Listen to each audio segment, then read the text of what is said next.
Hey guys, what I thought I'd show you today is a kit that I use um, basically for cleaning my knives up and fixing them up. And I use this aboard my semi when I was driving. I'd take like 10 knives out with me and just work on them on my off time. When I retired, I found out that's still kind of handy. So I've got everything I need here to work on knives, and I don't have to go downstairs and go into my shop to work on knives. I can stay up in the comfort of my house, and it's a lot warmer and quieter, and I don't have to fight the spiders and snakes. So what you have here, this is just a range bag, and I got this, I don't know, around 2004, I think, 2002, and it's a Cabela's bag, and just has really held up well. Not only is it a ranged bag, but oftentimes it's got straps here, and so I'd carry it out hunting with me also. So it's held up really well, and I just put all my stuff into this bag. It's very convenient to tote it around. So you open it up. I've got this in here. It's just a little plastic pitcher holder, and I used to use this matter of fact, I still do on occasion. I still use this to hold my camera and take videos. This is a gun pouch, and just pretty inexpensive one. You've got pockets over here, a big long pocket here, and then a zippered pocket on this side of the knife. It's a bag, and it's padded, and so I could stick my knives in here, and it protected them from getting banged up inside the truck or moving around, and I still use it. So I'm using it right now, and what I would do is I would take knives and I would wrap them like this in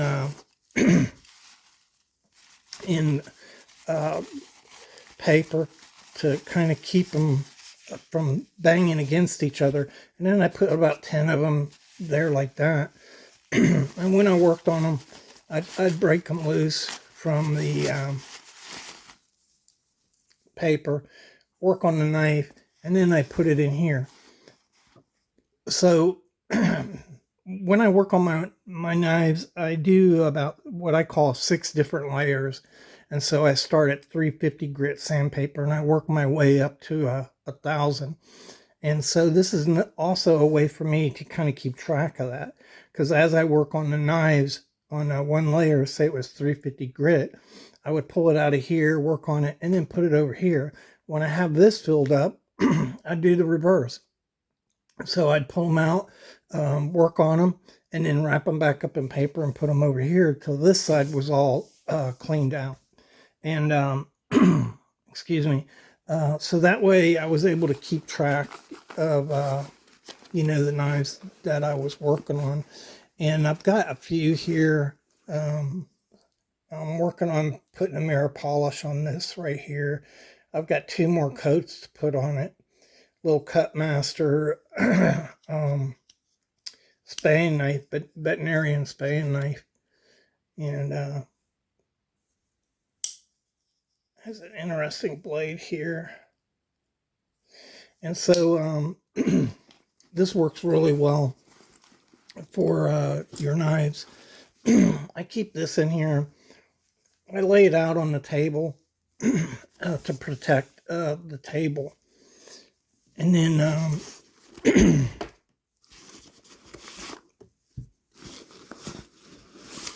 I have this block of wood. So I put that cloth on the table, then I put the block of wood on it, and I use that block of wood to give me support for working on the knives, so I don't bend any blades or anything like that. And then down inside here is all my different grits of sandpaper, 800, 1,000, 320, 600, and 400. And so I got everything I need to work on the knives right there in the kit. And I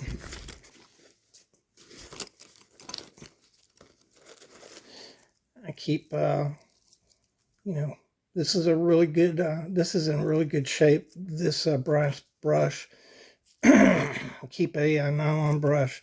And then this one, I use a lot to scrub on.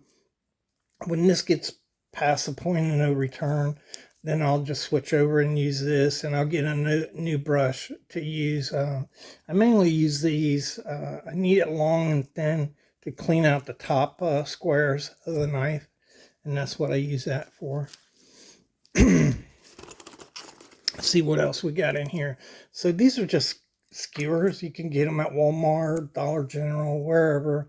This one is a little thicker, and so I just use these to help give me. Here's a longer one here. Sometimes I use this end, the blunt end, and then sometimes I use a sharp end. And it just gives me a little more leverage when I'm working with steel wool or sandpaper to get it into a small spot. And use a couple different needle nose pliers. If I can, sometimes you find like the inside the throat of a knife, the liner will just be a little bent. And so I'll stick that down inside the top of the knife and pry open like this real gently.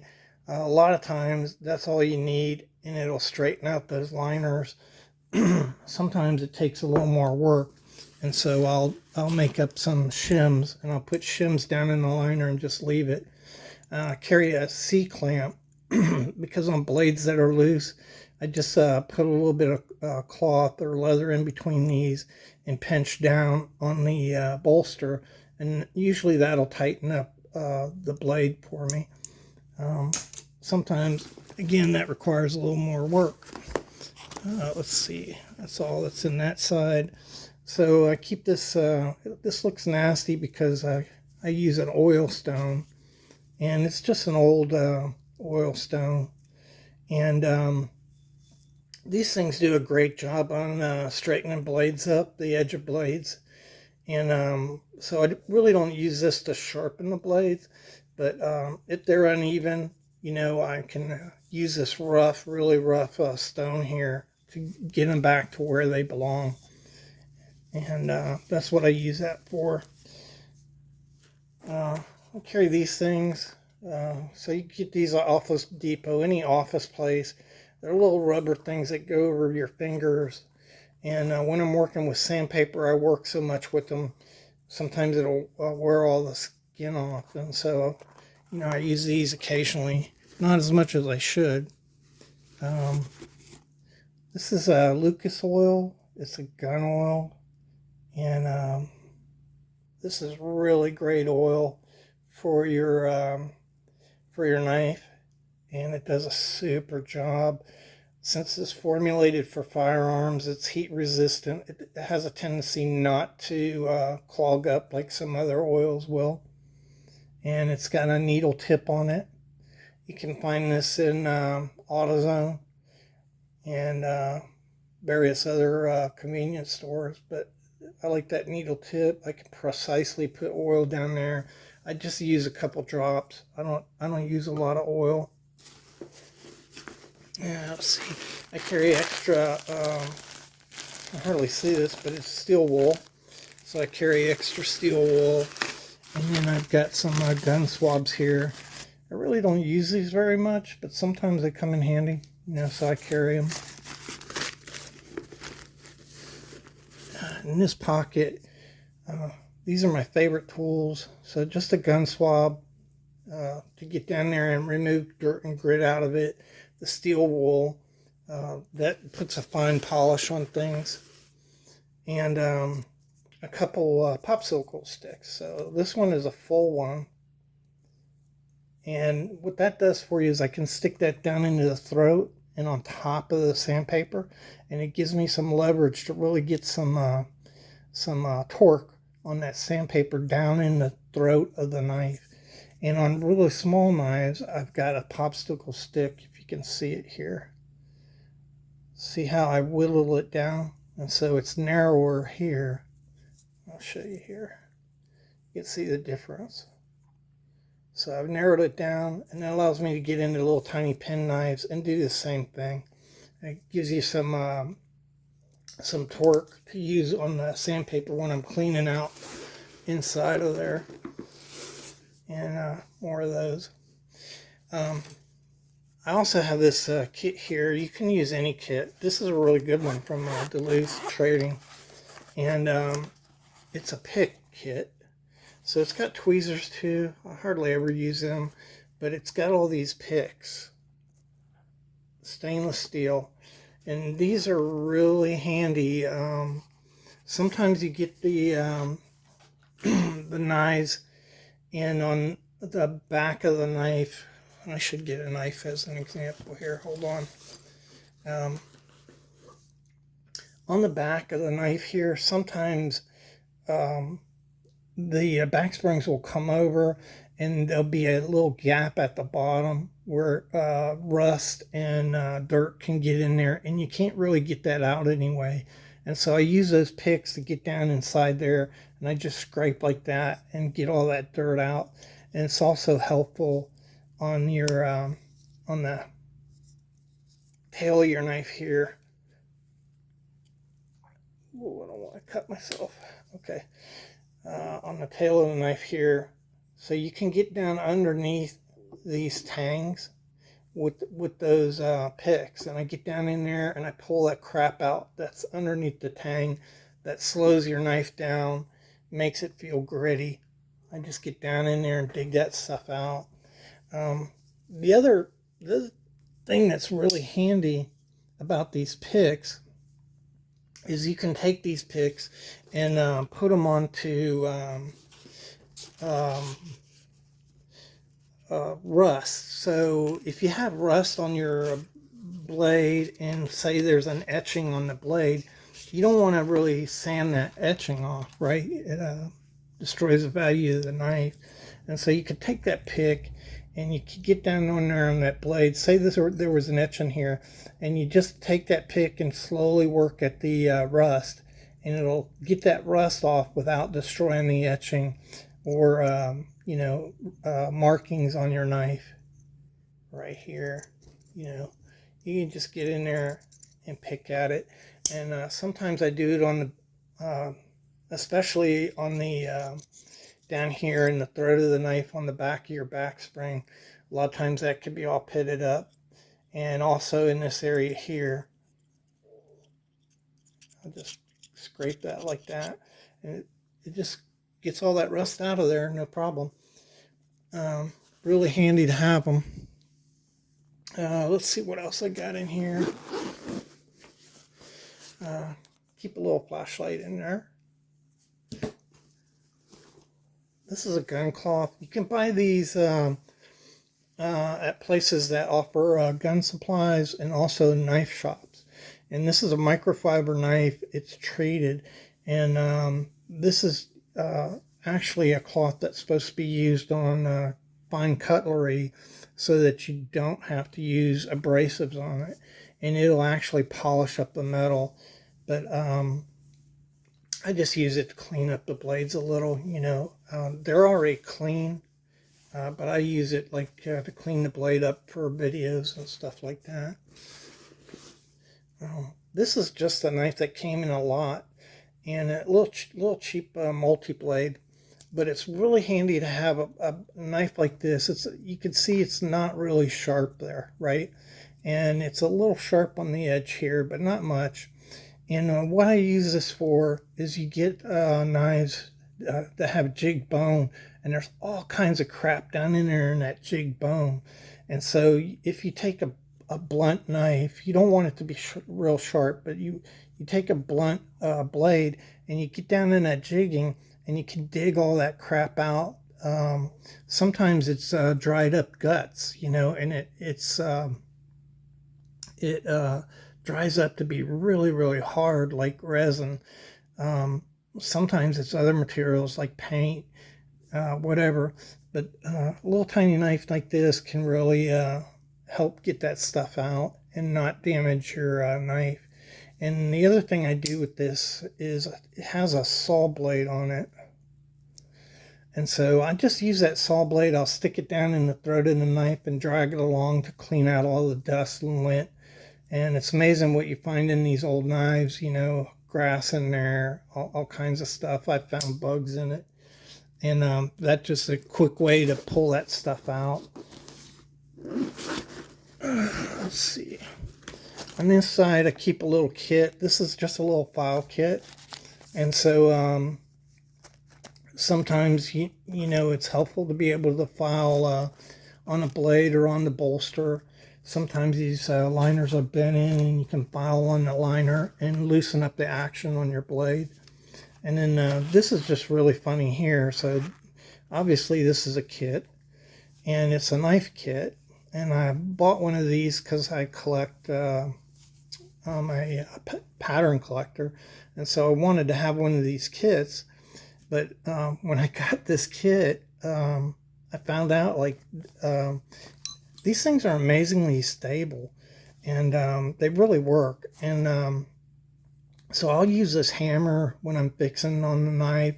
There's a chisel in here, right there. And, you know, those come in handy. A couple other different blades in here. I've used a file on this knife. I don't know. Yeah, you could see the wear on the file a little. So I'll use a file on it. And it's just a little kit that I find is helpful. You know, this little knife is almost perfect. If it was round, it would be perfect, but you can still use it to push pins in and tighten up your blades. And so I use it for that. I'll take one side of the knife and put it against that block, and then I'll use the hammer to tighten the pin up. And this is a magnifying glass, and it has a light on it. You see right there.